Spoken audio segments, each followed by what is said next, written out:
ஓம் கணேசாய நமக. பணிவளர்ந்த வணக்கத்துடன் உங்கள் யோகா விஜய். மிதுன செவ்வாய், சிம்ம புதன், கன்னி சுக்கிரன், அதோடு ஆட்சி மூலத்திரிகோண சூரியன், ஆட்சி மூலத்திரிகோண சனி. இப்படிப்பட்ட சூழ்நிலையில் இந்த மிதுன ராசியிலே பிறந்த உங்களுக்கு இவர்களால் என்ன மாற்றம் உங்களுக்கு கிடைக்கப் போகின்றது, என்ன யோகம் கிடைக்கப் போகின்றது என்பதை சுருக்கமாக பார்க்கலாம். இந்த காலகட்டம் என்பது 25/8/2024 முதல் 19/9/2024 வரை உள்ள காலமாகும். குறிப்பாக 25/8/2024 பகல் 12:04 அளவில் கன்னி சுக்கிரன் பிரவேசம். அதனைத் தொடர்ந்து 26/8/2024 காலையில் 7:25 அளவில் மிதுன செவ்வாய் பிரவேசம். அதனைத் தொடர்ந்து 31/8/2024 நள்ளிரவு 12:48 அளவில் சிம்மத்தில் புதன் பிரவேசிக்கின்றார்கள். இந்த சூழ்நிலை மிதுன ராசியை பொறுத்தமட்டில் என்ன சொல்கிறேன் அப்படின்னு சொன்னால், ஒரு பெண்ணால் ஏற்பட்ட சாபம் மற்றொரு பெண்ணால் உங்களுக்கு துடைக்கப்படக்கூடிய ஒரு காலகட்டம். இப்படி ஒரு காலகட்டத்திற்காகத்தான் உங்களுடைய எதிர்பார்ப்பு காத்திருந்தது. ஏற்கனவே ஒரு பெண்ணுடைய சாபம் உங்களுக்கு தொடர்ந்து வந்து கொண்டே இருந்தது. அந்த சாபத்தினாலே உங்களுடைய வாழ்க்கை பயணம் பலமுறை தடுமாற்றமாகவே போய்கொண்டிருந்தது. எவ்வளவோ யோசிச்சு பார்த்தீங்க, இதுக்கு ஏன் இப்படி இந்த மாற்றம் அப்படின்னு ஒன்றுமே புலப்படலை. கடைசியில் எங்கேயோ ஒரு கோவிலில் இல்லை பெரியவங்க யாரோ ஒருத்தர் உங்களுக்கு சொல்லியிருக்கலாம், ஒரு சுமங்கலி சாபம் இருக்குப்பா அப்படின்னு சொல்லியிருக்கலாம். அல்லங்கில் ஒரு பெண்ணின் சாபத்தால் உங்களுக்கு இந்த மாதிரி சூழ்நிலை ஏற்பட்டிருக்குப்பா அப்படின்னு சொல்லியிருக்கலாம். இது முற்றிலும் உண்மை. காரணம், அட்டமத்து சனி கழிஞ்ச பின்னும் கூட உங்களுக்கு இன்னும் எந்த விதமான மாற்றங்கள் கிடைக்கவில்லை. அதே அட்டமத்து சனி இப்பொழுது ஆட்சி மூலத்திரிகோணமாகவும் வக்கிரமாகவும் அந்த சனிக்கு நேர் 7ஆம் இடத்துல சூரியன் இருக்கின்றார். சனி ஸ்டாண்டர்டு கிரகமாக இருக்கிறார். அவர் 2.5 வருஷம் 2.25 வருஷம் ஒரு வீட்டில் இருப்பார் ஏறத்தாழ. ஆக சூரியன் மாத கிரகம். அப்போ ஒவ்வொரு மாதமும் கடந்து ஒவ்வொரு ராசியை கடந்து போய்கிட்டு இருப்பார். ஆகையினால தான் சனிக்கு நேர் 7ஆம் இடத்துல சூரியன் மாட்டிக்கிட்டாரு அப்படின்னு சனியின் பிடியில் சூரியன் அப்படின்னு ஒரு ஒரு ஒரு அலங்கார சொல்லாக சொல்கிறது. எந்த கிரகமும் எந்த பிடியில் இருக்க மாட்டேன், எல்லாருக்கும் எல்லாருடையிலும் இருக்கிறதுனால தான் இந்த உலோகம் சுற்றி கொண்டு இருக்கிறது, இயங்கி கொண்டு இருக்கிறது. யாராவது ஒருத்தர் மாட்டேன்ட்டாங்கன்னா எல்லா அண்ட சராசரெலாம் டாம் டீம்னு உடஞ்சி தூள் தூளாயிரும். ஆக எல்லோருமே ஒருத்தருக்கு ஒருத்தர் பின்னுதலில் தான் இருக்குது. நம்ம பார்வைக்கு அந்த மாதிரி பேசுகிறது. சனியின் பிடியில் சூரியனா, சூரியன் பிடியில் சனியா அப்படின்னு இது ஒரு அலங்கார சொல்லுக்காக போடுறது. ஏனென்றால் சனி அங்கே ஸ்டாண்டர்டு கிரகம், அவர் ஜம்முன்னு உட்கார்ந்துருக்கிறாரு. அது 2.5 வருஷம் கிட்டத்தட்ட 2.25 வருஷம் ஒரே ராசியில் இருப்பார். அவருக்கு எதிர்த்து வரக்கூடிய கிரகங்களை தான் அவர் பிடிச்சது போல் நம்ம காட்டிக்கிடுறோம். ஏன்னா கண்ட சனி, சூரியனுக்கே கண்ட சனி ஆயா அப்படிங்கிறது போல் ஆயிரும். அதான் சனியின் பிடியில் சூரியனா அப்படிங்கிறது. இது ஒரு அலங்கார சொல். அப்படி இருந்தால் தான் வாழ்க்கையில் சில மாற்றங்கள் கிடைக்கும். அது என்ன அப்படின்னு சொன்னால், மிதுன ராசியில் பிறந்தவங்களுக்கு அட்டமச்சனி விலை பல நாட்கள் பல மாதங்கள் ஆகிவிட்டது, ஒன்றும் நடக்கலை. இப்போ இந்த சனி வக்கரிச்சதுனால தன்னுடைய தனித்தன்மையை இழந்து நிற்கிறாரு, வேறு ஒரு தன்மைக்கு மாறிட்டார். அதே போல் சூரியனுக்கு நேர், இப்போ சூரியனுக்கு நேர் 7ஆம் இடத்துல, இது சொல்ல வேண்டிய கட்டாயம். சூரியனுக்கு நேர் 7ஆம் இடத்துல 180 பாகையில் அந்த சனி இருக்கின்ற காரணத்தினால முழு பௌர்ணமியாக அந்த சனி பிரகாசிக்கின்றார். ஒரு கருப்பன், ஒரு இருளன் அவர் மீது ஒளி வெளிச்சம் விழும் பொழுது தன் சுய தன்மையை முற்றிலும் மாற்றி அமைக்கக்கூடியதாக அது அமைந்து விடுகின்றது.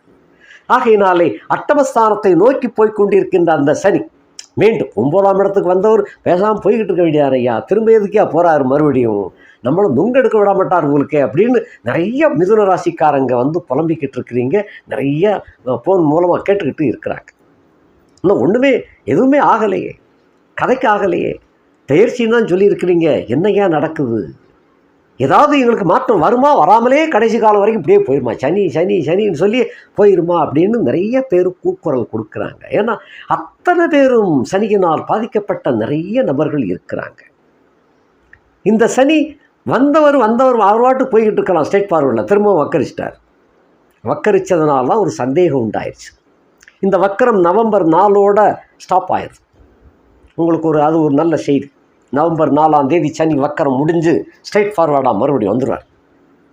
அதுக்கு இடையிலேயே இந்த சனி ஒரு சுய ரூபத்தை விட்டு ஒரு சாதாரண ஒரு நல்ல மனசு படைத்தவராக, இளகிய மனசு படைத்தவராக, உங்களுக்கு எந்த அளவுக்கு உபகாரத்தை செய்ய வேண்டுமோ அப்படி கடமைப்பட்டவராக வருகின்றார். யாரால்? பை ஹூம் அப்படின்னா சூரியனால். அப்போ இந்த சூரியன் உங்களுக்கு நல்லதை செய்கின்றார். 3ஆம் இடத்துக்கு அதிபதியாகிய சூரியன் இவர் தானா யோகத்தை செய்ய முடியாவிட்டாலும் தன்னுடைய எதிரியின் மூலமாக உங்களுக்கு யோகத்தை கொடுப்பதற்கு கடமைப்பட்டவராகின்றார்.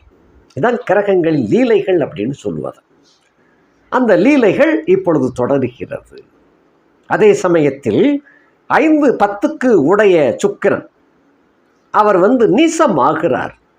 நீசம் எப்படி ஆகிறாரு? உங்களுடைய 4ஆம் இடத்துக்கு.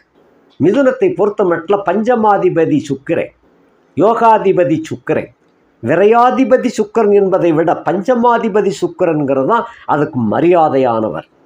ஏன்னா பூர்வ புண்ணியாதிபதினு பேர். அப்பேற்பட்ட சுக்கிரன் 4ஆம் இடத்துல போய் நீசமடைந்தால் அப்போ கெட்டது தானே சாமின்னு சொல்லணும். பூர்வ புண்ணியம் வலுப்பெறாதில்ல, அவுட் ஆயிருமில்லன்னு சொல்லணும். கூட கேது வேற சேர்ந்திருக்கிறாரு. அவர் விஷப்பிரியர். அவர் விஷத்தோடு சேர்ந்துருச்சுன்னு சொன்னால் மொத்தத்தில் சோழி முடிஞ்சது அப்படின்னு சொல்லணும். இதற்கு இடையில் ஒருத்தர் இருக்கிறார், 7-10 கூடைய குரு என்ற கிரகம். அதே போல் 6-11க்கு அதிபதியாகிய கிரகமாகிய செவ்வாய்.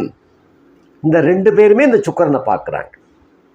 ஆக சுக்கிரனுடைய நீச்சத்தை விளக்கக்கூடிய வகையிலே குருவின் பார்வை அமைந்து விட்டது. குரு பார்க்க கோடி தோஷம் நிவர்த்தி என்ற அடிப்படையிலே அந்த சுக்கிரனுக்கு விடிவு காலமாக விளங்குகின்றது. அதைத்தான் இந்த இடத்துல தான் கேது இணைந்து சுக்கிரன், கேது இணைந்த சுக்கிரன் குருவின் பார்வையில் இருக்கின்ற காரணத்தினால்தான் ஒரு பெண்ணால் ஏற்பட்ட களங்கம் மற்றொரு பெண்ணால் அது துடைக்கப்படக்கூடிய காலகட்டம். இந்த காலகட்டத்தை ஏற்கனவே சொல்லியிருக்கேன்.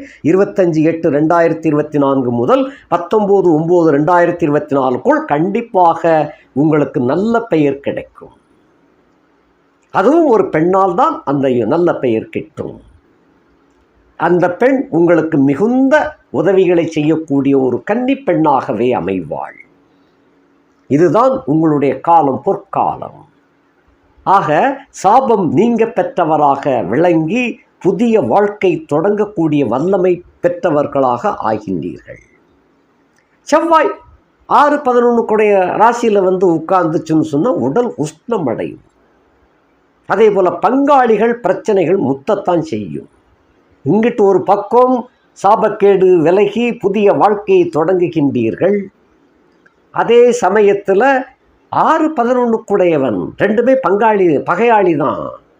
அவர் ராசியில் உட்கார்றதுனால கடும் கோபம் உங்களுக்கு உண்டாகும், சண்டைகள் ஏற்படும், அதனால் பிரச்சனைகள் வெடிக்கும்.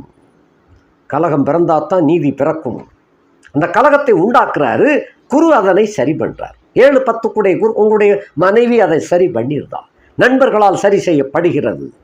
தொழில் மேன்மை அடைகின்றது, வியாபாரம் விருத்தி அடைகின்றது, உத்தியோகம் உயர்வு கிடைக்கின்றது. தடைபட்டு போயிருந்த அத்தனை காரியங்களும் இப்பொழுது முடிவுக்கு வெற்றியை கொடுக்கக்கூடிய காலகட்டமாக விளங்கும். ஆக இந்த விதமான கிரக பயிற்சிகள், இது 10 ராகு இருக்கிறார். அது அலைச்சல் திருச்சல் இருந்துக்கிட்டு தான் இருக்கும். சதா அலைஞ்சே இருக்கிறீங்க. அது ராகு 9ஆம் இடத்துக்கு போகிற வரைக்கும் இந்த அலைச்சல் இருக்கத்தான் செய்யும். அதே சமயம் அலைச்சல்னால் உங்களுக்கு யோகத்தையும் கொடுத்துக்கிட்டு இருக்கார். 10ஆம் இடத்து ராகு அலைய வைக்கிறாரு, 4ஆம் இடத்து கேது யோகத்தை கொடுக்குறார். அந்த 2 பேரும் ஒன்று போல வேலை செய்வாங்க. அதோடு 10 இந்த கேதுவை குரு பார்வையிடுகின்ற காரணத்தினால் சகலமும் உங்களுடைய மனைவியின் மூலமாகவும் நண்பர்கள் மூலமாகவும் வெற்றி மேல் வெற்றி சேரக்கூடிய ஒரு அருமையான காலகட்டம். இப்படிப்பட்ட மனைவியினால் யோகத்தையும் பெற்று மனைவிக்கு தெரியாமல் சில வேலையையும் செய்கிறீங்க. அதுதான் தப்பு. அந்த இடத்துல நீங்களாகவே சரி உணர்ந்து செயல்பட்டால் நல்லது. மனைவிக்கு தெரியாமல் சில சேட்டைகள்லாம் பண்ண தூண்டுது, அதுவும் வேலை செய்யுது. கவனமாக நடந்து கொள்ளுங்கள். மனைவி உங்களுக்காக எது வேணாலும் செய்ய தயாராக காத்திருக்கின்றாள். இதுக்கு முன்னால் சண்ட பிரசண்டமாக இருந்தால் கூட இந்த சனியினுடைய ஒளி பிரதாபத்தினால் உங்களுடைய சில சங்கடங்கள்லாம் விலகி, மனக்குழப்பம் விலகி, சண்டை சமாதானத்துக்கு வந்து நல்ல நட்பு, நல்ல உறவு, நல்ல பாசம், நல்ல அன்பு எல்லாம் மேலிட நல்ல தாம்பத்திய வாழ்க்கை மிகச்சிறப்பாக அமையக்கூடிய ஒரு அருமையான காலகட்டமாக விளங்கும். குடும்பத்தில் சுபகாரியங்கள் தங்கு தடையின்றி நடக்கும்.